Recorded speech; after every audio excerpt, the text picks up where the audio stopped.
we're from thesis student, sir, from Sumo. Gusto lang po namin sana, sir, mag-ask po ng question about health-related causes. So, my question, sir, is what are the early warning signs of heat exhaustion and how can they be distinguished from heat stroke? So, early signs of heat exhaustion is heavy sweating. Full voice and pain. Okay, yung namumutla yung mukha. And then, yung mga limbs niya. Yung mga kamay, yung paa. And then, nahihilo, dizziness. Nausea, vomiting. So, dito ano na yun, or tinatawag namin ang triangle or sa blood perfusion. And muscle cramps, siyempre din, ang weakness, and pain. And also a blood pressure. Yung second question naman, sir, is what first aid measure should be taken for someone experiencing heat stroke? Should we immerse them completely in cold water? Ano? Definitely na. First, yung advice ko lang is you move the patient sa cold place or sa living. So, and then, loosen the clothing, cool the body, and hydrate. Yung bigyan natin ng tubig, pero konti lang, not too much. So the third question is, what are some preventative measures individuals can take to avoid heat-related illnesses during periods of extreme heat? First, we need to stay hydrated. So we need to drink a lot of water. And also, we need to avoid the sun. Then we tayo yan kasi mainit. Payong. And then, we need to wear light clothes. And, syempre, take a break. Fourth question is, how does humidity affect the body ability to regulate temperature, and why is it a significant factor in heat-related illnesses? So, we need humidity.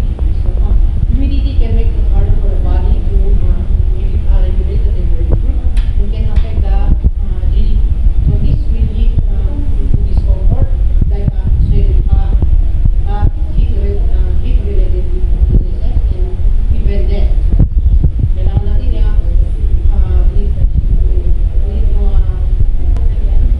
siyempre mga related factors dyan kailangan ng sweat evaporation. So this unit sweat doesn't evaporate as quickly from the skin. Ayun na sa trabaho. And dehydration, excessive sweating, so nakaka-dehydrate. So kaya kanina sinabi ko, we need to drink a lot of water. Maybe 8 glasses of water.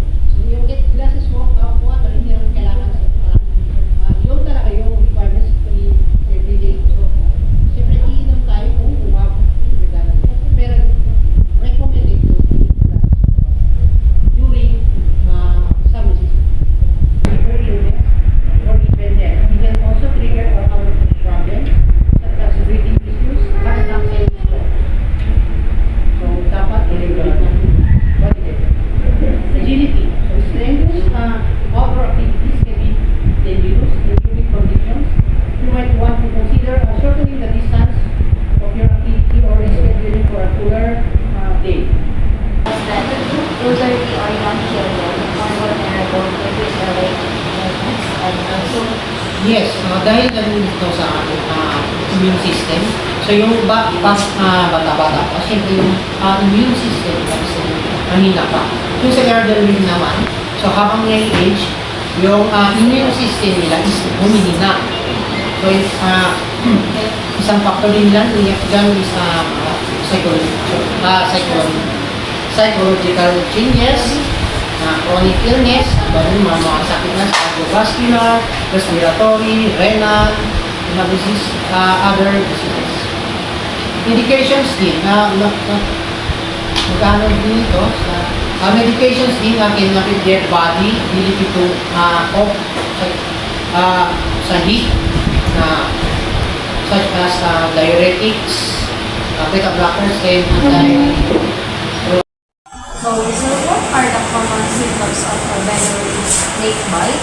And what first aid steps should be taken before seeking professional medical attention?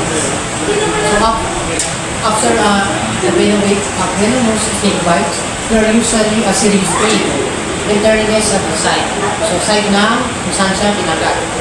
So it can worsen into bruising, swelling, way up to the arm. So halimbawa nakakatayo dito. So maglalagay yung pain niya sa buong arm. And then some magkaroon tayo ng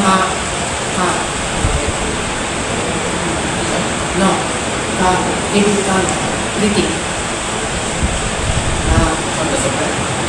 Yes, labor bleeding or shortness of breath, feeling weak, and parang odd taste na sa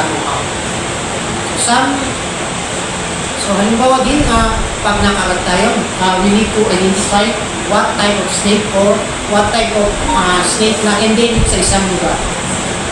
Halimbawa din, paano din natin malaman kung nakagat tayo ng venomous snake or non-venomous. So venomous snake, so paano kung nakagat tayo ng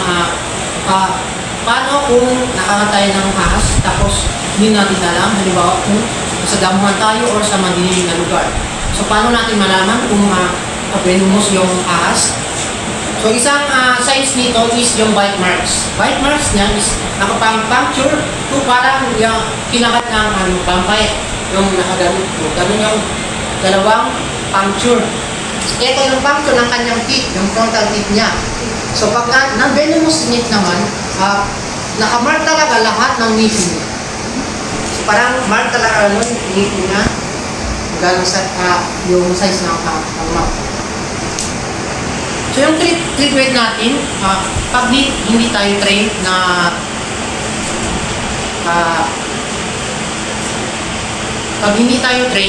wag natin halimbawa, parang gamutin. So wag natin gayahin yung sa mga TV yung hiwa tapos sinisip-sip. So that is not is to move far out away from the snake and stay calm. So dapat hindi tayo na parang pati yung sabihin sa victim na huwag tayo parang matatanda. Kasi bakit? So mag-a-affect ito sa kanyang sa blood. Halimbawa nakagat tayo sa veins. So yung blood natin every time na yes. So yung blood rush abot dito sa magkakaroon ng blood growth and then heart attack and then may cardiac arrest. Okay. Then dapat linisin natin yung yung saan siya pinagat.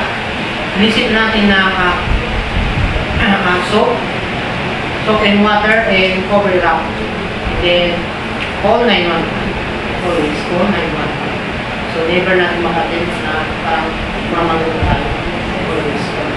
So, awareness mo na. At saka, kung pwede, picture na lang yung snake. Kung pwede. Kung nakita nyo man. Kung hindi nyo kayo i-identify, is to, syempre yung color ng snake, is pwede na yun. How can you identify and avoid common stinging insect like these, bugs and hornets? So first, we need precaution. First, we avoid flowering plants, gardens, trees, trees with ripe fruits. Don't wear perfumes, scented soaps, suntan lotion. Keep the food covered while eating outside. Cover sugary beverages. And and don't go barefoot as wasps often make their nest in the ground. And if you see bees, you can just stay away. So first, and then to identify first the appearances. So bees are fuzzy and yellow with black stripes. So not always namin gano'n sa may different sa places. So meron na mga endemic sa isang lugar. So wasps are hairless, black and yellow. Hornets are not fuzzy and usually colored black. And then identify natin yung sizes niya. Wasps are about 1/3 to 1 inch long, while hornets are larger.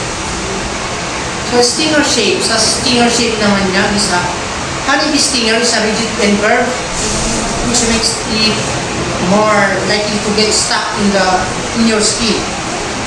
And also the behavior of the bees are generally gentle and only sting as a last resort. Questions. What are the differences in the treatment or allergic reaction to insect sting versus non-allergic reactions?